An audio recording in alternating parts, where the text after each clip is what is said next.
नुकताच जन्मलेलं हे निरागस बाळ पहा. आईच्या कुशीत स्थिरावण्याच्या उबदार बाळोत्यामध्ये झोपण्याच्या काळात या निरागस जीवाला एका पिशवीत भरण्यात आले. सोन्यासारख्या पोटच्या जीवाला निर्दयीपणे पिशवीत भरून टाकून देण्याची चीड आणणारी घटना अंबरनाथच्या भेंडीपाडा परिसरात घडली. एक अनोळखी पिशवी स्थानिक नागरिकांच्या नजरेस आली.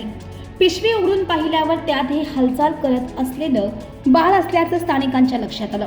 नागरिकांच्या सतर्कतेमुळे या कवळ्या जीवाला जीवदान मिळाले. पण त्याला जन्माला घालणारे आईबाप आहेत की कसाई असा प्रश्न नागरिक उपस्थित करतात. निहल कांबळे आणि आमच्या परिसरात म्हणजे पश्चिम चौक नवीन भेंडीपाडा भास्करनगर रोड इथे सकाळी 6 वाजताच्या सुमारास एक घटना आम्हाला कळाली. ते म्हणजे असं की एका बंद रूमच्या बाहेर एका बॅगमध्ये एक नवजात अर्भक सापडलेला आहे.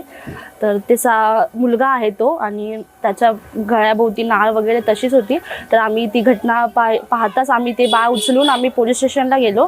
तिथे आम्ही पोलिसांना माहिती दिली आणि त्यानंतर ते बाळ आम्ही छाया रुग्णालयामध्ये नेलं आणि तिथून मग त्या बाळाची तपासणी करण्यासाठी त्यांनी ते सेंट्रल हॉस्पिटलला पाठवण्यात आलं.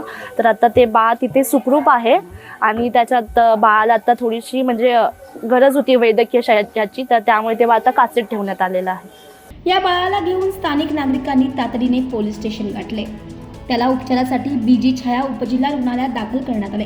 प्राथमिक उपचार सुरू असून ते सुरक्षित आहे. आपल्या पोटच्या गोळ्याला निर्दयीपणे पिशवीत भरून फेकून देणाऱ्या अज्ञात आईबापाविरोधात गुन्हा नोंद करण्याची प्रक्रिया सुरू आहे. चीड आणणाऱ्या या घटनेने माणूस अजून किती निर्दयी होणार हा सवाल उपस्थित होतोय.